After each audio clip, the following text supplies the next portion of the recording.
কত যুবক যে পৃথিবী থেকে চলে গেছে। হে আমার ভাই, আপনাকে কেমন করে বুঝাই, যারা দিন রাত কোনো কিছুর পরোয়া করেন নাই, দিন রাত আল্লাহর পথে ছুটে চলেছেন।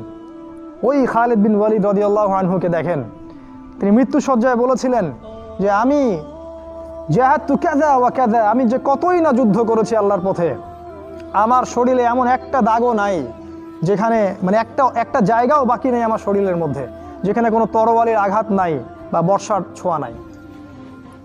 সেদিন তিনি মৃত্যু সজ্জায় বলছিলেন যে আজকে আমি আমার বিছানায় মারা যাচ্ছি, আমি যুদ্ধের মাঠে মারা যাওয়ার সৌভাগ্য আমার হলো না।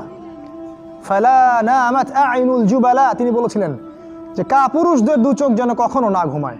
ওই দেখো যুবক, তোমার আদর্শ। খুবাইব রাদিয়াল্লাহু আনহু, ইসলামের জন্য তাকে দায়ী করে পাঠানো হয়, রাজি নামক একটা জায়গায় কাফেররা তাকে ধরে ফেলে এবং তাকে শুল দণ্ড দিয়ে হত্যা করে।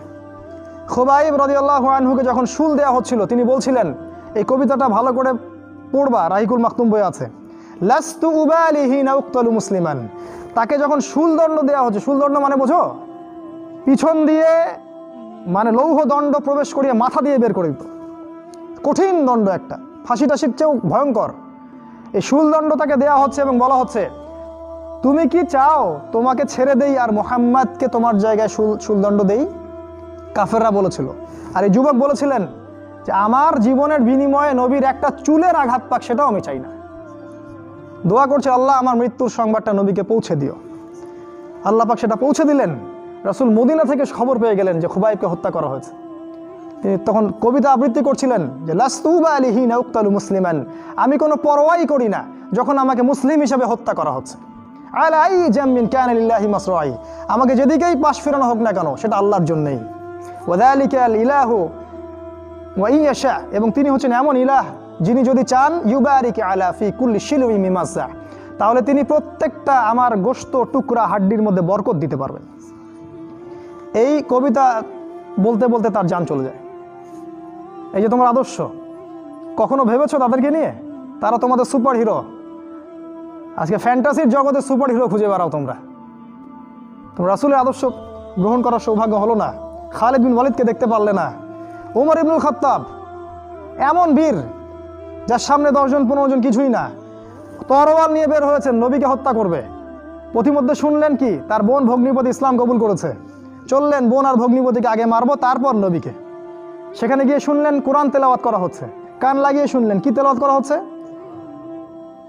জিজ্ঞাসা করলেন কি তেলাওয়াত করছো? তারা বলল যে আমরা কিছুই তেলাওয়াত করছিলাম না। তিনি মারধর শুরু করলেন, এক পর্যায়ে একটা কাগজ বের হয়ে আসলো, ওই যে নুসখা, সেখানে লেখা ছিল সূরা তাহা। সেই সূরা তাহার তিলাওয়াত শুনে পড়তে পড়তে পড়তে পড়তে তার চোখ দিয়ে দরদর করে পানি পড়তে লাগলো এবং তিনি বলতে লাগলেন, ইয়ামবাগি লিমান ইয়াকুলু হাদা আল্লা ইউবাদা মাআহু গায়রা, যে সত্তা এরকম কুরআন নাজিল করতে পারে উচিত হবে না যে তার সাথে কাউকে শরীক করা হোক। বললেন, শাহিদতু আল্লা ইলাহা ইল্লাল্লাহ ওয়া আন্না মুহাম্মাদান রাসূলুল্লাহ, আমি সাক্ষ্য দিচ্ছি আল্লাহ ছাড়া কোনো মাবুদ নাই এবং মুহাম্মদ আল্লাহর রাসূল সাল্লাল্লাহু আলাইহি ওয়াসাল্লাম। খুযুনি ইলা রাসূলিল্লাহি ওয়া আসহাবিহি, আমাকে আল্লাহর রাসূল এবং সাহাবীদের কাছে নিয়ে চলো, আমি ইসলাম কবুল করব এখনই গিয়ে। সেখানে গিয়ে নবীকে বললেন, ইয়া রাসূলুল্লাহ, আমি জিতুকা উমিনু বিল্লাহি ওয়া রাসূলিহি, আমি আপনার কাছে এসেছি আল্লাহ এবং আপনার প্রতি ঈমানদার হয়েই এসেছি। ওয়া বিমা জিতা বিহি মিন ইনদিল্লাহ, আর আপনি আল্লাহর পক্ষ থেকে যা নিয়ে এসেছেন এই কোরআনের প্রতি ঈমানদার হয়েই আমি এসেছি এখানে। তিনি বললেন, ওই সময় ওমর ইবনুল খাত্তাব, যে ইয়া রাসূলুল্লাহ, আমরা কি হকের উপর নাই? আলাসনা আলাল হক ওয়া লাইসু আলাল বাতিল, আমরা কি হকের উপর নাই? মুশরিকরা কি বাতিলের উপর নাই? তাহলে আমরা কেন গোপনে গোপনে ইসলামের দাওয়াত দিব? আজকে থেকে প্রকাশ্যে ইসলামের দাওয়াত দিব। তখন থেকে ইসলাম প্রকাশ্যে দাওয়াত পেয়েছে, তার আগে পাইনি। তুমি ওমর হতে পারো না? একটা ছেলেকে দেখলাম অনলাইনে, আমি তাকে চিনি না, অনলাইনে একটা স্ট্যাটাস দেখেছিলাম খালি, ইসলামের পক্ষে কিছু একটা বলার কারণে তার একটা বড় পথ চলে গেছে এবং সে স্ট্যাটাস দিয়েছে যে যদি একদিন বাঁচি সিংহের মতো বাঁচবো, তাও ধর্মকে আমি দলের কাছে বিক্রি করব না। মন থেকে দোয়া চলে আসলো ওর ওখানে। আমি কমেন্ট করেছি যে তোমাকে আল্লাহ ওমরের মতো কবুল করুক। হামজা বীর সাহাবী, যাকে উহুদের যুদ্ধে শহীদ করা হয়েছে, আবু জেহেল রাসূলকে চর মেরেছিল একটা। হামজা রাদিয়াল্লাহু আনহু যখন শুনেছেন আবু জেহেল রাসূলকে মেরেছে, সরাসরি আবু জেহেলের বাসায় ওকে গলার ধরে বের করে প্রচণ্ড জোরে ঘুষি করে একটা মারা হলো। বলা হলো যে আমার ভাতিজা যে দিনের উপর আছে আমিও সেই দিনের উপর আছি, রুদ্দাহা ইনিস্তাতা, তোমার ক্ষমতা থাকলে আমাদেরকে ঠেকিয়ে দেখাও দেখি। তিনি রাসূলের কাছে গেলেন, বললেন ইয়া ইবনে আখি, হে আমার ভাতিজা, কুনতু আনসুরুকা বিল হামিয়া, আমি তোমাকে সাহায্য করতাম আত্মীয়তার সম্পর্কের কারণে, আলা নানসুরুকা লিল ইসলাম, আজকের দিন থেকে আমি ইসলামের জন্য তোমাকে সাহায্য করব। আশহাদু আল্লা ইলাহা ইল্লাল্লাহ ওয়া আন্নাকা রাসূলুল্লাহ, আমি সাক্ষ্য দিলাম যে আল্লাহ ছাড়া কোনো ইলাহ নাই, তুমি আল্লাহর রাসূল। এই যে ইসলামের শক্তি বাড়তে থাকলো তখন, তো তুমি হামজার মতো হতে পারো না? হামজা রাদিয়াল্লাহু আনহু উহুদের যুদ্ধে যখন করছিলেন, তার সামনে কোনো কাফের মুশরিক টিকতে পারে নাই। আমি তোমাকে বলিনি যে অস্ত্র নিয়ে এখন বের হয়ে যাও, কথা অন্যদিকে নিয়ে যাবা না, কথাটা অন্যদিকে ঘুরাবা না।